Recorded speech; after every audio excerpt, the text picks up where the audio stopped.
My name is Rowan Hale, and I was 16 years old when my parents decided my cancer treatment was too expensive to continue because my brother's future mattered more. That sentence should sound dramatic. It doesn't feel dramatic when you live it. It feels cold. Not loud, not cinematic, just cold in that sharp, metallic way truth feels when it finally cuts through years of excuses. Before the hospital, before the chemo, before the courtroom, I had already spent most of my life understanding one thing without ever saying it out loud. In our house, I was the extra. My brother, Talon, was the center of gravity. Everything bent toward him. His training schedule, his meals, his tournaments, his future.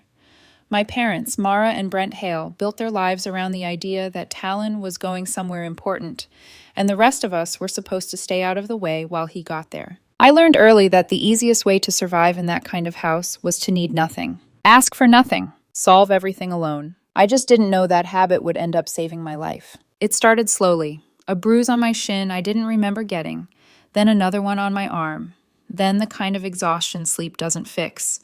I would wake up tired, drag myself through school, and come home feeling like I had sandbags tied to my bones. Walking upstairs left me breathless. My legs ached for no reason. My skin looked wrong somehow, paler every week. The school nurse noticed before my parents did. Or maybe she noticed because she actually looked at me. She sent home a printed note recommending blood work. I remember handing it to my mother in the kitchen while she sliced fruit for one of Talon's protein shakes. She barely glanced at it before tossing it in the trash. "Stop being dramatic, Rowan," she said. "You're not a little kid anymore." 2 weeks later, the nurse sent another note. This time my father signed declined. Across the bottom, like he was rejecting a field trip permission slip. "Talon has a tournament Saturday," he said. He said it like that was a complete answer, like his schedule was somehow a medical diagnosis for me. I didn't argue. I was used to swallowing things. The day everything finally caught up to me, I was working a shift at the warehouse after school. Nothing unusual, just fluorescent lights, dust in the air, the sound of pallets scraping concrete. I bent to pick up a box that wasn't even heavy, and suddenly my body felt like it had gone hollow. The room tilted, my knees buckled. Somebody yelled my name, and then the floor came at me sideways. When I woke up, the lights were too bright. Everything smelled like antiseptic and plastic. There was a machine beeping somewhere near my head, and when I turned, I saw a nurse standing beside me. He had a military haircut, sharp eyes, and the kind of face that looked like it never missed anything. "Stay with me," he said, low and steady. His name was Trevor. After that, everything blurred. Blood draws, IV lines, monitors. A doctor named Atwood coming in with a careful expression that made my stomach drop before he even spoke. "Leukemia. Advanced, but treatable." That was the phrase that lodged in my brain. Advanced, but treatable. My parents showed up hours later, acting like they had just been cast in a tragedy about devoted family. My mother cried into tissues. My father squeezed my shoulder with grave, performative concern. They posted things online about strength and prayer and family first. People filled the comments with heart emojis and support and admiration for how strong our family was. It was fake, but for a little while, fake concern still looked enough like concern that I let myself lean on it. I started chemo. It was brutal. Nausea that rolled through me in hot waves. Headaches that made the room pulse. Weakness so deep it felt like my bones were wet sand. And the metallic taste in my mouth that never completely left, like I had bitten down on a handful of coins and couldn't spit them out. Still, Dr. Atwood kept pointing to my numbers and saying the same thing. "You're responding." I held on to those words like they were a rope. Then Talon got his acceptance letter. The National Athlete Development Academy. The kind of place my parents had treated like a sacred destination for years. A dream so big it had swallowed birthdays, dinners, weekends, and every spare dollar in the house. From the second that letter arrived, the energy in my hospital room changed. Their visits got shorter. Their smiles got thinner. They started spending more time on their phones, scrolling through academy costs and travel expenses while sitting beside my bed. My father muttered about financial strain. My mother sighed like someone had handed her an extra chore. And some hard, quiet part of me knew what was coming before they said it. The day they finally did, the air in the room felt heavy. I was sitting up in bed with a blanket over my legs, too tired to do anything except watch them walk in together. That alone told me something was wrong. My parents only came as a pair when they wanted to present a united front. My mother set down a folder. Rowan, we need to talk. My father crossed his arms like we were in some office meeting instead of a hospital room. Talon needs our full support for the academy, my mother began. This is a huge opportunity. I looked from one to the other. Okay, what does that have to do with me? My father let out a long sigh, like I was making his life difficult by asking. We can't afford to keep splitting everything, he said. Your treatment has already gone on for weeks. You're stable. You've had enough rounds. For a second, I genuinely thought I had misheard him. I'm only halfway through. Stop dramatizing, my mother cut in, too quickly. You always exaggerate your issues. That sentence hit harder than the diagnosis had. My hands started shaking under the blanket. I slid one toward my phone and hit record without even looking. I didn't plan it. Some instinct older than thought took over. My mother leaned closer and softened her voice, which somehow made it worse. Honey, you're 16. You're old enough to understand hard truths. Talon's future is at stake. We can't sacrifice that. Sacrifice. She used that word like I was a budget item. Behind them, I caught movement at the doorway. Trevor was standing there with a chart in his hand, pretending to check something, but his entire focus was on them. His jaw tightened. Nobody spoke for a moment after that. Then my parents walked out of the room like they had just finished discussing weekend errands. The silence they left behind felt colder than the IV fluid in my veins. Trevor stepped inside. He didn't ask if I was okay. He didn't offer some soft lie about them being stressed. He just looked at me and said quietly, "Keep that recording. Don't lose it." I nodded because my throat had stopped working. That was the moment something in me changed. Not shattered. Changed. Until then, part of me had still wanted to believe they were scared or overwhelmed or temporarily cruel in the way people can be when life gets ugly. But lying there with my phone hidden in my hand, I understood something clearly for the first time. They had done the math, and I was the number they were willing to cut. Once I saw that, memories started lining up differently in my head. The first one was when I was 12. Our old SUV wouldn't start, and my father decided it was some kind of build character lesson.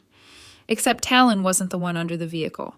Talon was inside playing a sports game because, in my father's exact words, his hands are too valuable to risk scratches. So I was the one lying on my back in the driveway with gravel digging into my skin while my father barked instructions from above.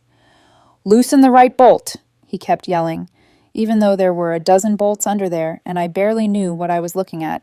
The wrench slipped. My arm slammed against a sharp edge. Pain shot up so fast it stole my breath.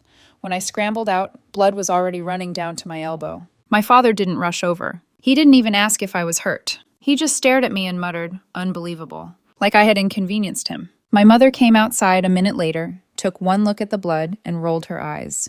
"Rowan, stop with the theatrics. Talon needs to leave soon." So I went inside, ran the cut under cold water, wrapped it in paper towels, and kept quiet. Because silence was easier. The second memory came 2 years later. I entered a regional science fair and won first place. It was the first thing that felt fully mine, something I had built with my own hands and mind.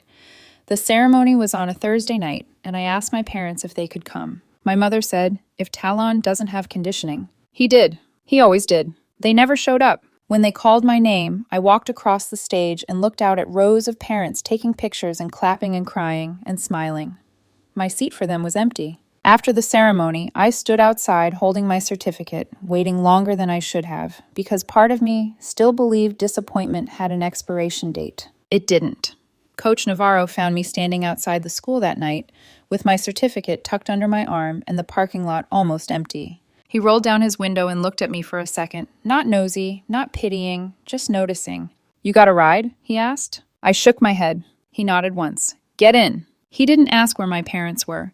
He didn't make me explain why a 14-year-old girl was standing alone in dress shoes holding a science fair ribbon like it meant something to everyone except the people who were supposed to care. Somehow that made it worse. The fact that he wasn't surprised. That night I hung the certificate on my bedroom wall. No one mentioned it. Not that night, not the next day, not ever. Lying in that hospital bed years later, replaying that memory, I finally understood something I should have seen much earlier. My parents had never failed me by accident. They had trained me to expect less and less until neglect felt normal. So when Trevor told me to keep the recording, I did. And the next morning, I started building something I had never needed before. A record. I opened the Notes app on my phone and typed everything I could remember. Dates, symptoms, what my mother said when she threw away the school nurse referral. what my father said when he signed the second one without reading it, the timeline of my collapse, their exact words in the hospital room when they told me I had enough rounds of treatment already. I wrote it all down because memory gets slippery when people spend years teaching you to doubt your own reality. Chemo made everything feel distorted. Some days I woke up with my body so heavy it felt pinned to the mattress. Other days the nausea hit before my eyes were fully open. My mouth always tasted like metal. My head felt stuffed with fog. But mentally, I was clearer than I had ever been. Dr. Atwood came in that afternoon with updated charts and gave me one of his restrained, careful smiles. "Your numbers are improving," he said. "You're responding well, Rowan, but only if we stay consistent. Stopping early would be dangerous." He said it plainly. Not dramatic, not vague, dangerous. My parents were standing behind him when he said it, and I watched the look they exchanged. Tight, irritated, almost annoyed. Not frightened, not relieved, annoyed. After he stepped out, my mother adjusted the strap of her purse and said, "You heard him. This is a long process." My father added, "There's only so much we can do." There was something so casual about the way he said that, like we were talking about a broken appliance, not my blood, my marrow, my life. That night, I didn't sleep much. The air in the room was too cold, the blanket too light, the whole building humming with machines and footsteps and voices just beyond the door. Around 2 a.m, a hospital administrator came in to check something on the counter and left a thin packet of files behind. I wouldn't have looked if my own name hadn't been printed in bold across the top page. Rowan Hale. Below it, near the middle, was a line that didn't make sense at first. Request for responsible party transfer, denied. I frowned and leaned closer. Then I saw the date. 6 months earlier. For a second, I thought chemo had scrambled my brain. 6 months ago, I hadn't been diagnosed. 6 months ago, I was still going to school, working shifts, and saving money for a used car I'd probably never get to buy. I stared at the page until the words blurred. When Trevor came in later to check my IV, I pointed at it. "What does that mean?" I whispered. He went still. Only for a second, but I saw it. He stepped closer, picked up the packet, and scanned the page. His expression changed in a way that made my stomach drop. "It means," he said carefully, "somebody tried to transfer medical decision-making authority away from your parents." "To who?" His jaw flexed. "I don't know yet. But why would they do that if I wasn't even sick?" Trevor looked back at the paper, then at me. "Because they were planning something," he said quietly. "Do not mention this to them. And if the social worker comes back tomorrow, you tell her exactly what you saw." He paused. "And if you can get a photo of that page, do it." So I did. My hand shook so hard I almost dropped the phone, but I got the picture before the file was collected. That one page changed everything. Up until then, part of me still kept reaching for some explanation that would make my parents less monstrous. Stress, fear, money, denial. But paperwork dated 6 months before diagnosis wasn't stress. It was preparation. Whatever they were doing now, they had been laying groundwork long before they had any excuse to call it panic. The next day, the hospital social worker came in. Her name was Cecilia. She wore a navy cardigan, carried a clipboard, and had the kind of face that gave nothing away until she chose to. She sat beside my bed, crossed one leg over the other, and skipped every fake pleasantry adults usually use with teenagers. "I need you to tell me everything," she said, "from your perspective. Clearly. Start wherever you want." So I did. I told her about the bruises, the fatigue, the notes from the school nurse, my mother throwing one away, my father declining the second, the way my parents had changed after Talon's academy acceptance, the bedside conversation, the recording, the page I found in the file. She didn't interrupt. She just wrote. Fast. When I finished, she set down her pen and looked at me for a long moment. "I'm requesting the full file history," she said, "and I want your school nurse contacted immediately." The next morning, she came back holding a beige folder so thin it looked harmless. It wasn't. She closed the door behind her before sitting down. "Rowan," she said softly, "the transfer request was real." I swallowed. "To who?" She opened the folder and checked the page even though I could tell she already knew. "Your cousin, Dorian Hale." I stared at her. Dorian was technically family, but barely. He was older, unreliable, always hovering around when there was gossip or money or some chance to attach himself to drama. My parents weren't even especially close to him. The idea of them trying to give him any control over me made no sense. "Why him?" "We don't know," Cecilia said. "The request was denied because it didn't meet the legal threshold. But the fact that it was attempted at all is concerning." Concerning. That word felt too clean for what it was. It made my skin crawl. Before I could respond, she slid out another page. I also spoke to your school nurse, she said. She documented both referrals. I stared at her face. Not the papers, her face. Because some part of me wanted to know from her expression whether this was as bad as it felt. It was months earlier than your diagnosis should have been, she continued. She specifically recommended immediate blood work, twice. The room tilted a little. They ignored it, I said. It didn't come out as a question. Cecilia nodded once. Yes. I looked down at my hands. They were thinner than they used to be. Pale. An IV bruise darkening near my wrist. If they had taken me in when the nurse first flagged it, if they had listened, if they had cared enough to spend one Saturday on blood work instead of Talon's tournament, the diagnosis might have come earlier. The treatment might have been easier. My body might not have had to fight this hard. Something inside me didn't break. It hardened. That evening, Dr. Atwood came into my room holding actual paperwork instead of his usual tablet. His expression told me everything before he spoke. Your father submitted a discharge request. For a second, all I heard was the ringing in my ears. Trevor was right behind him, already angry. We intercepted it, he said. Dr. Atwood set the papers on the tray table like they were contaminated. Stopping treatment now would be medically catastrophic, he said. I'm filing an emergency report. I looked at the form. My father's name was right there. Brent Hale. Signature sharp and aggressive, like he was signing for furniture delivery. Not for the end of his daughter's treatment. They really don't care if I live, I whispered. No one rushed to contradict me. That silence told me more than any comfort could have. A few minutes later, Cecilia came back in, already on the phone with someone from legal. She ended the call, crouched beside my bed, and looked me directly in the eye. We are moving forward, she said. Emergency petition, protective intervention, possible temporary transfer of medical authority. But I need your permission to proceed with your statement and the evidence you've provided.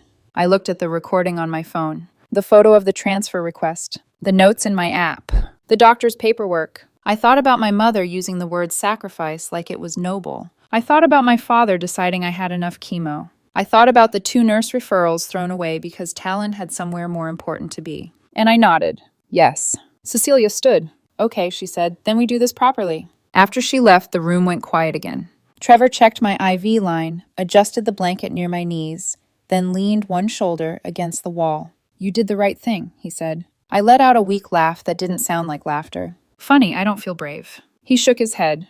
This isn't about brave. What is it about then? His eyes met mine. Staying alive. That landed somewhere deep. Because that was the truth of it. Not revenge, not drama, not some righteous speech I was building toward in my head. Just survival. Ugly, exhausting, procedural survival. The next morning, hospital legal moved faster than I thought possible. Forms were filed. Statements were taken. Copies were printed.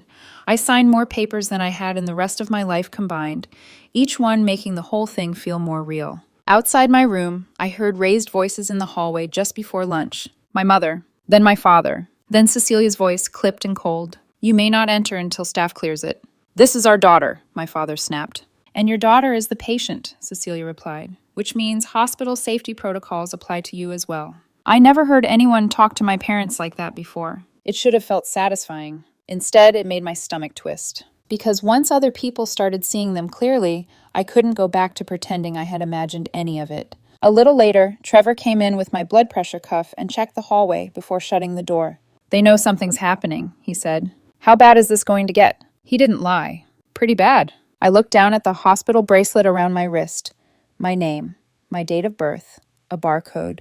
A neat little tag proving I existed, even after spending years in a house that taught me not to take up space. Do you think they'll stop? I asked. Trevor gave me a look so flat it almost made me smile. No. He wrapped the cuff around my arm and tightened it. But that's why paper trails exist. That afternoon, while the machine squeezed my arm and the monitor beeped softly beside me, I realized something I should have understood long ago. My parents had spent years counting on one thing, my silence. The courthouse smelled different from the hospital. Less sterile, more human, which somehow made it worse. Hospitals at least pretend everything is under control.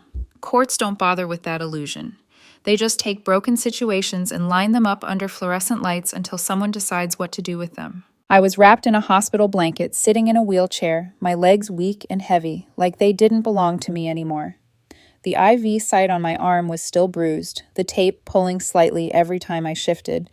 Trevor stood behind me with his hands firm on the handles, scanning the room like he expected something to go wrong at any second. Cecilia walked ahead of us, a stack of files tucked under her arm like she was carrying evidence instead of paper, which I guess she was. I felt exposed, not just physically, not just because I was pale and sick and clearly out of place among people in pressed clothes and polished shoes. Emotionally, like everything that had been kept quiet for years was about to be dragged out into the open in a room full of strangers. And the worst part? My parents were already there. My mother, Mara, was pacing in tight circles near one of the benches, her heels clicking sharply against the floor. My father stood beside her, rigid, jaw tight, arms crossed, like he was bracing for impact. When they saw me, their expressions didn't soften. They hardened, like my condition was inconvenient, like I had shown up to make things harder for them. Mara rushed forward first, her voice cracking into something that might have sounded like concern to anyone who didn't know her. "Rowan, what is this?" she said.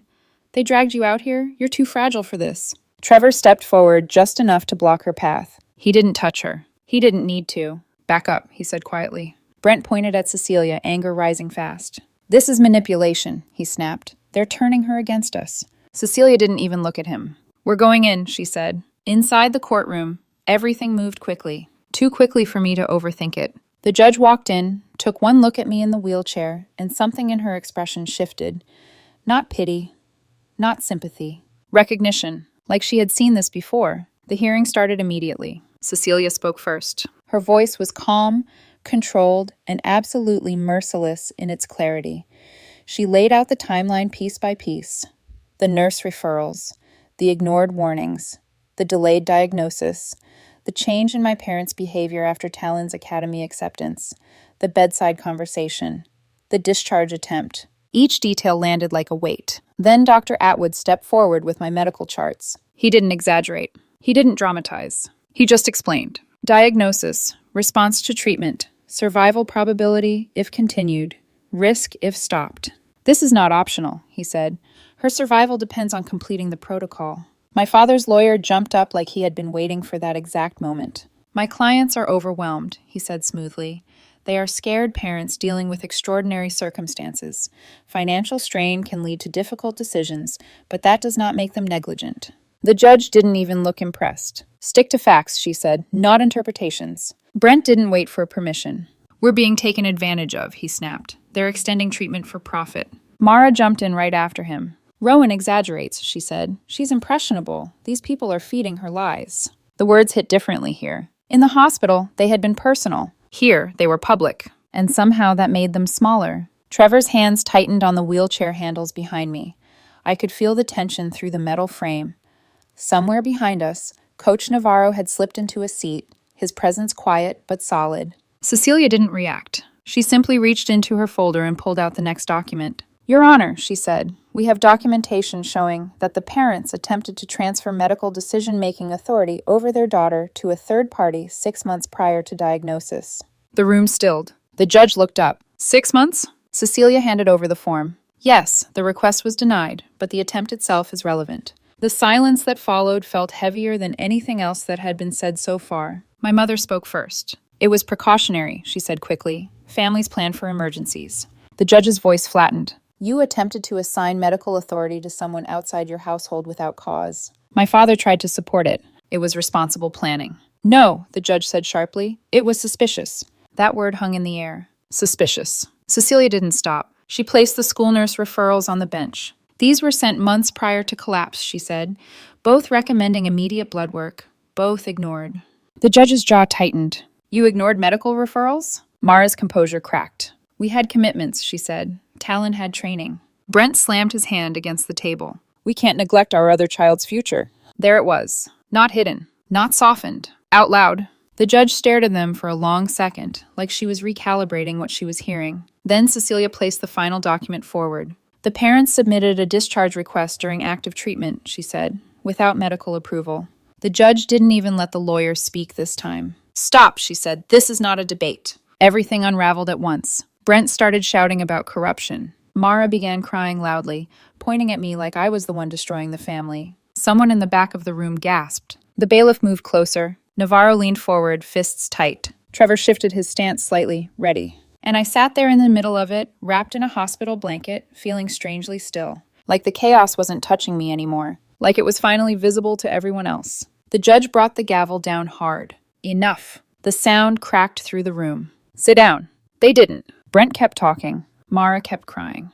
The judge leaned forward, her voice cutting through both of them. Effective immediately, the court grants temporary medical decision-making authority to the hospital for Rowan Hale's oncology care. Everything stopped. Not quiet. Stopped. Her parents may not consent to, refuse, delay, or alter treatment, the judge continued.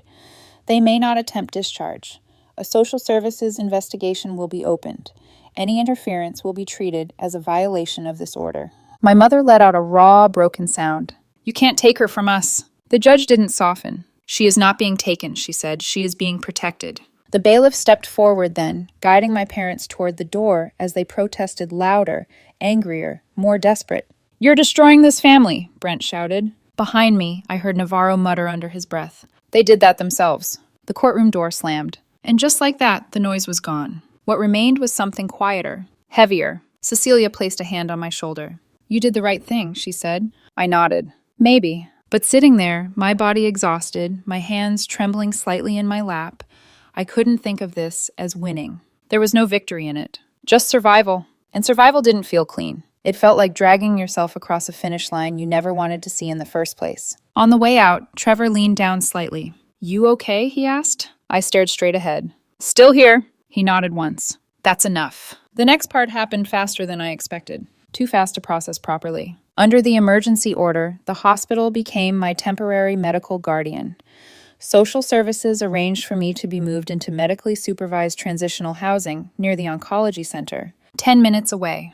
Close enough for treatment, far enough from my parents. The idea of leaving the house I grew up in should have felt bigger, more emotional. It didn't. It felt necessary. We went to pack my things the next afternoon while my parents were supposed to be out. Cecilia coordinated it carefully. Trevor insisted on coming. Navarro showed up with his truck without being asked. We moved quickly. Clothes into boxes. Books stacked neatly. My notebook, the one I had filled with dates and details, went straight into my bag. I didn't take much. There wasn't much that felt like mine. We were halfway through packing when the front door slammed open. Hard. My mother's voice cut through the house. What do you think you're doing? Everything in my chest tightened at once. Trevor stepped in front of me instantly. Navarro set the box in, his hands down slowly. My parents stormed into the room. Both flushed. Both furious. Brent's eyes were bloodshot. Mara pointed at the half-packed box like it had personally betrayed her. You can't just leave, she said. This is your home. I stayed sitting on the edge of the bed. If I stood, I knew my legs wouldn't hold. Trevor's voice was calm. She has a court order. She's relocating to supervised housing. This is kidnapping, Brent snapped. This is compliance, Trevor replied. Mara lunged towards the box, grabbing clothes and shoving them back into the drawer in frantic, jerky motions. Like if she moved fast enough, reality would reverse. Brent grabbed my backpack and hurled it across the room. It hit the wall with a dull thud. Navarro stepped forward. Hey, he said, stop.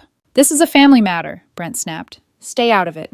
Navarro didn't move. You made it my matter when you endangered one of my students. For a second, I thought Brent might actually swing at him. His shoulders tensed, his fists clenched. But Trevor shifted slightly, just enough. A reminder. Brent backed down. Not calm. Not accepting. Just recalculating. When they realized they couldn't stop it, the energy changed. From explosive to cold. Mara's voice cracked as I was wheeled toward the door. You're choosing strangers over your own family. I didn't answer, because that wasn't what this was. They had made their choice first. I was just responding to it. As the front door closed behind me, I didn't look back. Not once.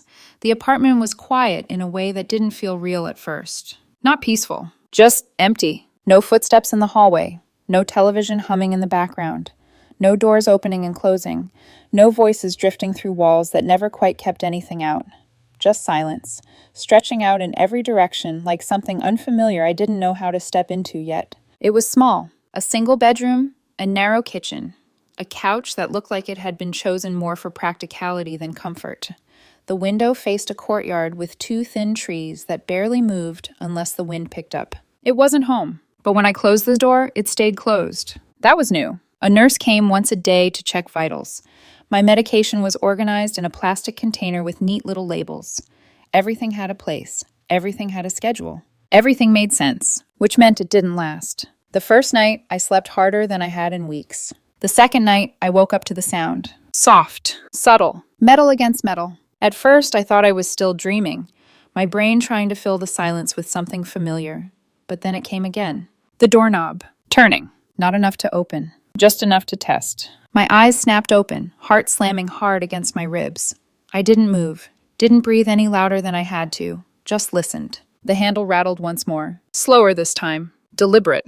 Then it stopped. Silence rushed back in like nothing had happened. I stayed frozen for a long time after that, staring at the ceiling, counting seconds, waiting for another sound that didn't come. When morning finally dragged itself into the room, I forced myself out of bed and walked to the door. The lock was still engaged, but on the mat outside, there was a footprint, bigger than mine. Not from the nurse, not from any staff member I had seen. I knew their shoes by then, the routine, the rhythm. This didn't belong. Cecilia didn't brush it off when I told her. She didn't say I was overreacting. She didn't tell me it was probably nothing. She sighed, like she had been expecting this. Okay, she said, we do it properly. Within hours, everything shifted. A police report, new locks, a door alarm, a camera installed above the entry, paperwork filed. More documentation added to the growing file that had quietly become the outline of my life. Harassment cases aren't built on one moment, Cecilia told me while signing something on her clipboard. They're built on patterns.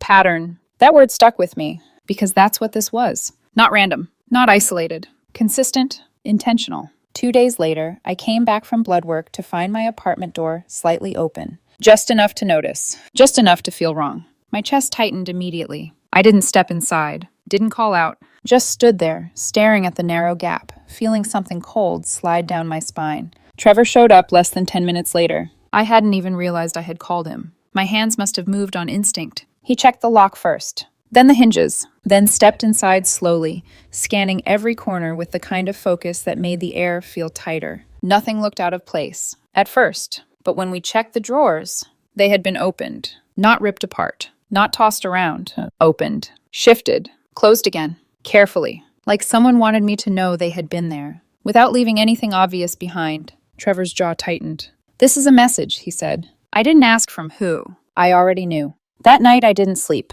Not because of fear exactly, because of certainty. Whatever line the court had drawn, my parents didn't see it as a boundary. They saw it as a challenge. The next escalation came at the hospital. I was being wheeled toward the oncology wing when I saw him. Dorian Hale, leaning against a pillar near the entrance like he had all the time in the world. He wasn't smiling, wasn't waving, just watching, waiting. The second our eyes met, something in my chest tightened. Trevor noticed immediately. His hands on the wheelchair handles shifted. Who is that? He asked quietly. My cousin, I said. Dorian straightened slightly as we approached, not stepping forward, not blocking the path, just present. As we passed him, he mouthed 3 words. Slow, clear. We'll fix this. I felt my stomach drop. Trevor turned his head just enough to catch it. By the time we reached the doors, Cecilia was already on the phone. 10 minutes later, hospital security approached Dorian with polite expressions that didn't match the firmness in their posture. He argued, hands out, voice calm,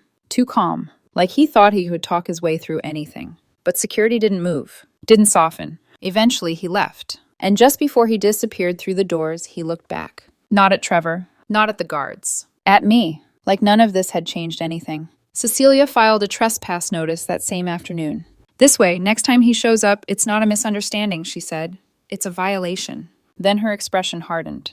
I'm filing harassment reports today. It should have felt like progress. Instead, it felt like escalation. Talon started visiting more often after that. Not every day, but enough. He always looked tired. Not physically, something deeper. Like the weight of everything happening had finally reached him. They're telling people you're being controlled, he said one night, sitting across from me while I tried to force down soup. That the hospital is manipulating you. I let out a weak breath. Of course they are. He rubbed his face with both hands. Dad's saying the records are falsified. Mom's calling relatives nonstop.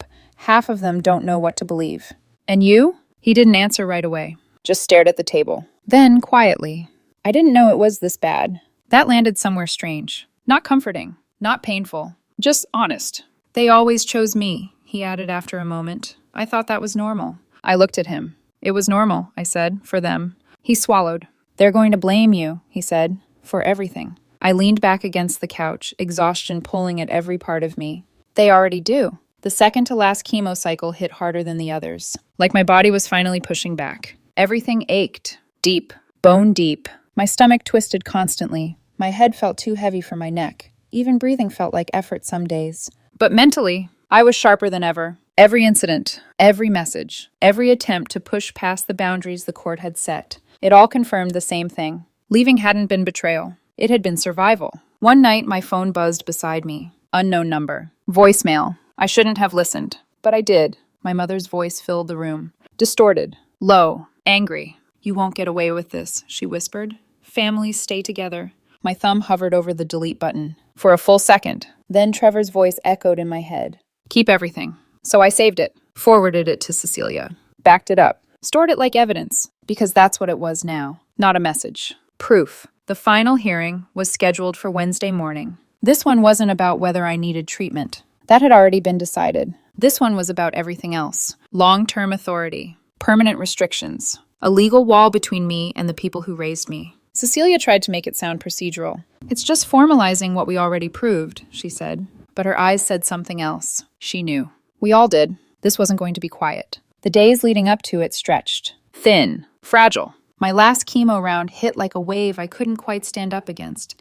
Every movement felt heavier, every breath more deliberate. But underneath all of it, there was something steady, a thought I kept coming back to. After this, there might be something like a future. Not the one my parents had planned. Not the one built around Talon. Mine. Talon came by 2 nights before the hearing. He looked worse than usual. Dark circles. Shoulders tight, like he hadn't slept. He set a bag of groceries on the counter and sat across from me while I picked at something I couldn't taste. For a while, neither of us spoke. Then, "They think you're going to ruin their lives," he said. I set the fork down. "I didn't do anything except refuse to die." He nodded. Slow, like something was finally settling into place. Before he left, he stopped at the door, hesitated, then turned back. "Whatever happens Wednesday," he said, "I'm testifying." For a second, I just stared at him, not expecting that, not needing it, but feeling something loosen in my chest anyway.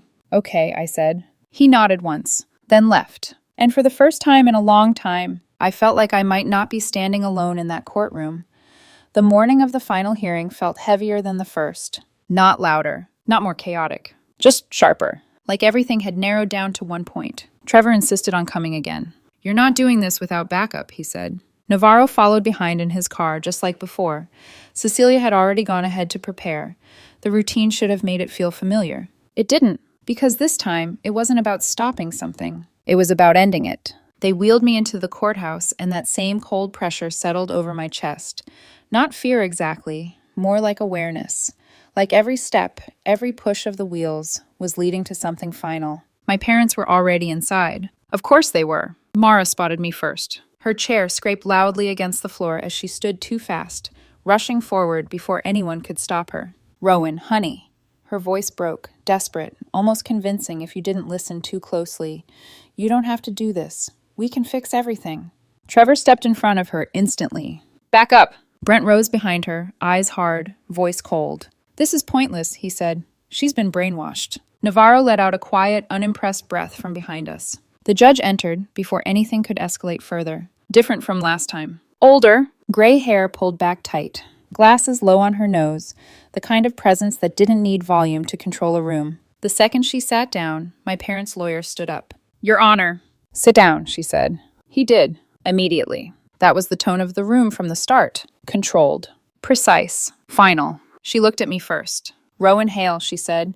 "Do you understand the petition you filed?" My throat was dry. My body still heavy from chemo, but my voice didn't shake. "Yes, ma'am." "And you wish to proceed without parental involvement in your medical care?" "Yes." She nodded once, then turned to the stack of documents in front of her. Medical records, social worker reports, school referrals, the transfer request, the discharge attempt, the harassment reports. Every piece of paper a record of something my parents had either done or ignored. Then came testimony. Dr. Atwood stepped forward first. He explained my condition, my response to treatment, my prognosis.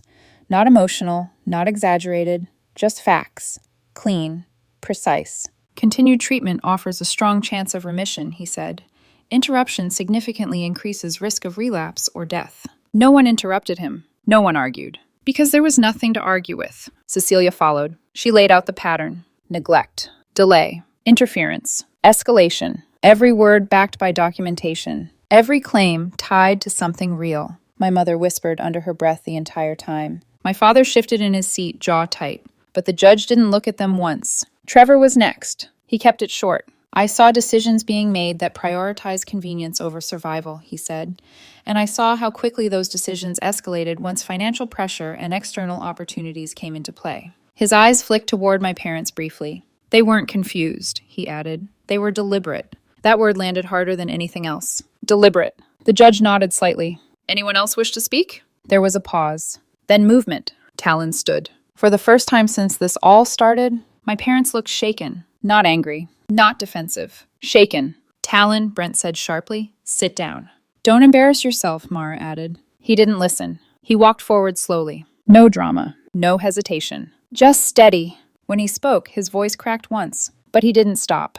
They always chose me, he said. The room went still. Every time, every day, everything was built around me. He glanced back at them. And I thought that was normal. My father's hands clenched. That's enough. It's not, Talon said. And for the first time in my life, he sounded certain. You tried to end her treatment so I could go to an academy, he said. Do you hear how that sounds? Mara's voice snapped out, sharp and desperate. We did what we had to do for this family. The judge slammed her gavel. One more outburst and you will be removed. Silence dropped hard. Talon turned back toward the front. Rowan deserves to live, he said quietly. That was it. No speech. No performance. Just truth. And somehow that hit harder than everything else combined. He stepped back. Didn't look at them again. The judge picked up her ruling. No hesitation. No pause. Given the evidence presented, she said, the court grants Rowan Hale the right to consent to her own oncology treatment. My chest tightened. Not painfully. Just aware. The hospital is appointed as temporary medical guardian for all cancer-related decisions, including treatment, records access, insurance communication, and billing coordination. My mother made a broken sound. My father stood up, fists clenched. The judge didn't stop. The parents are barred from contacting medical providers, accessing medical information, or attempting to alter care in any way. And then, due to documented harassment, a restraining order will be issued. No direct or indirect contact is permitted. That was the line. The one that changed everything. Mara started crying. Not soft. Not controlled. Loud. Raw.